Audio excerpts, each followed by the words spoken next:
Hello, actually, let's read out the questions. The question says, if the gravitational force between two objects were proportional to 1 by r and not as 1 by r square, where r is the distance between them, then particle in a circular path under such a force would have its orbital speed v proportional to।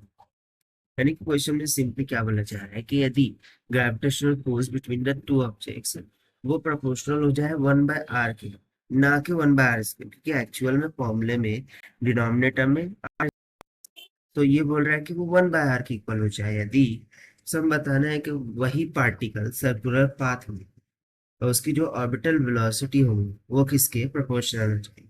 तो चलिए फिर देखते हैं हम इसको solution से।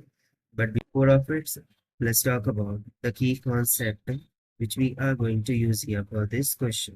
So यहाँ पर हम simply gravitational force concept का use करेंगे।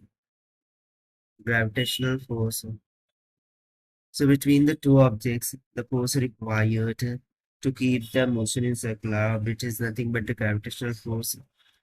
So दो ऑब्जेक्ट के बीच में जो ग्रेविटेशनल फोर्स लगती है उसका फॉर्मूला हो जाता है G m1 m2 divided by r का होल स्क्वायर, जहाँ पर m1 m2 are the masses of two bodies, capital G is the gravitational constant and r is the distance between them.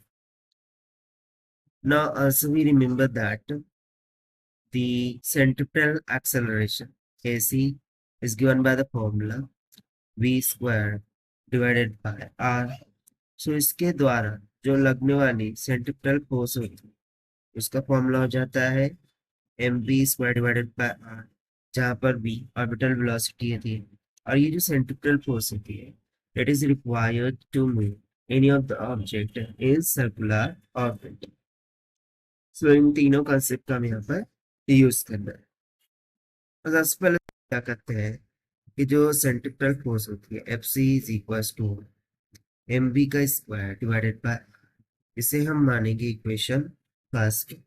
उसी तरीके से जो ग्रेविटेशनल फोर्स होती है F G, देखिए मास ऑफ अर्थ के लिए हम कैपिटल एम यूज करेंगे और मास ऑफ द बॉडी के लिए हम स्मॉल एम, और उनके बिटवीन में डिस्टेंस को आर का होल स्क्वायर, इसे हम मानेंगे equation eight two. Now according to question, if 1/r square will be changes to 1/r, यानी कि यदि हम इन दोनों को रिप्लेस कर देंगे in equation two, so equation 2 will become f is equals to gm m divided by r.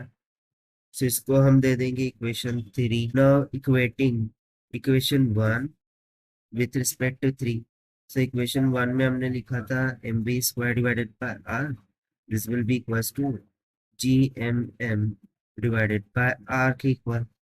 सो दोनों को इक्वेट करने के बाद we will get the orbital velocity v square is equals to capital G into capital M, यानी कि orbital velocity एक इसका proportional होगी capital G and capital M, and definitely it is independent independent of R, or independent of R means to say the orbital velocity is directly proportional to R naught, क्योंकि R naught का value क्या होता है 1।